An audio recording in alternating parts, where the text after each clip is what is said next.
All right, that concludes our questions. Now each candidate will have 1 minute for a closing statement, and I believe we are beginning with Mr. Boughton.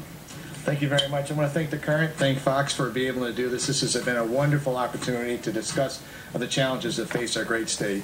You know, part of being what we're doing here is being leaders, and it's unfortunate that one candidate opted not to attend today. I think the delegates that go to the convention next month, I think the people of Connecticut and the Republicans in Connecticut ought to be able to hear from all of us in terms of what our positions are. That's how you lead. You lead from the front. You don't lead by hiding somewhere else in the state of Connecticut. At the end of the day, I've been proud to deliver 12 straight balanced budgets to the city of Danbury. We have a city with the lowest unemployment rate in the state. We have some of the lowest taxes in the state. We have the lowest sewer waters in the state, water rates in the state. I am proud to be able to lead one of the most multicultural, diverse states in the entire state and in Western Connecticut. We live in a great state with wonderful assets, and by working together, all of us can be able to put our residents back to work and to create jobs and do all the things that I've done in Danbury and replicate that for the state. I'm proud and honored to be working with Heather Summers. We've got a great program. We want you to go to our websites, teamboughton.com, check us out, and be able to learn a little bit more about us. Mr. McKinney. The two greatest people I've ever known were my mom and dad. I'm the youngest of 5 kids, and they taught us basic values and principles upon which anyone should want to live their lives. They taught me about the value of hard work. They taught me about giving back to your community and making your town, your state, your neighborhood a better place. And most importantly, they taught me to stand up and fight for things you believe in. Fight for those who don't have a voice to fight for themselves. Those are the values I teach my 3 kids. The most important thing I will ever do in my life is raise those 3 kids. As a state senator, I fought for those values that my parents taught me.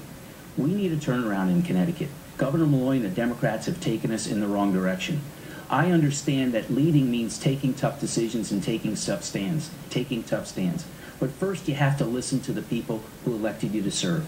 And that's what I'll do. I will listen to the people of the state of Connecticut. I will lead by making tough decisions. We're going to bring everybody into the room. Everyone will have a seat at the table in my administration. And together, we're going to work and move Connecticut forward. Ms. Dean.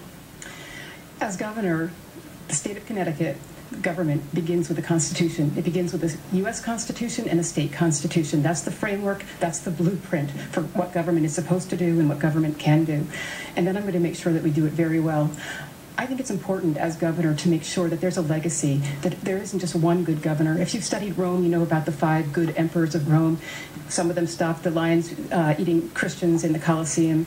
And one good person can make a difference for a while, but you have to bring people along and train them and put them in positions to win behind you and come along and keep the state moving in the right direction over the long term, because people won't come back to the state for one governor for 4 years. They need to see that there's a long-term plan, that the rules are fair, that the rules are dictated by the Constitution, federal and state, and that they are going to be treated fairly, and that they're going to be left free to use their freedom to be ingenious, inventive, entrepreneurial.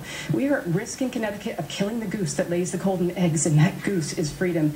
Under my administration, we are going to put freedom, make it preeminent. Mr. Loretti. As I enter my 23rd year as the mayor of the city of Shelton, I often take time to pause and reflect back as to where I've been and where I'm going and what direction we need to move on to. And so as I sit here today with 22 balanced budgets, 22 budget surpluses, it's heartening to understand that a state of Connecticut can also do that. In our city, on any given day, we have 20 to 25,000 people that commute into our city. There are over 1,500 businesses, and the business number continues to grow. And as the businesses come, so do the jobs. And so at the end of the day, you have to understand that there is consistency and predictability, at least in this economic oasis in the state of Connecticut called Shelton. And so I'm proud to say that I've been the head of that municipality for that number of years. And I also envision that these things could happen in our state as well. Thank you. It's not that far-fetched. Mr. Visconti. I'd like to thank the Hartford Courant and Fox 61 for holding this debate, and Chris and Lori. It's an honor to be up here with all these fine candidates, Republicans. I'm a contractor, I'm a builder. I spent 40 years in the trades building. I can take things from a blueprint and build this building from a blueprint. That's what I do. Practical reality where we don't overspend, we don't overtax. Connecticut, everyone sitting at home watching today, are you having a hard time paying your mortgage? Are you getting a shut-off notice on your electric bill? Can you afford to put money in the car for gas? A year in the race, I have heard so many people suffering. It's time to turn it around and vote for a Republican this time. I'd be blessed and honored if it becomes me. I'd like you to please go to my website, viscontiforgovernor.com. You'll see a lot of videos and information about who I am. We need to cut taxes. We need to restore the Constitution in Connecticut. And as your governor, I will use all my authority as an executive power to restore the Constitution in Connecticut, your rights, your First Amendment, Second Amendment rights. And thank you very much. Thanks.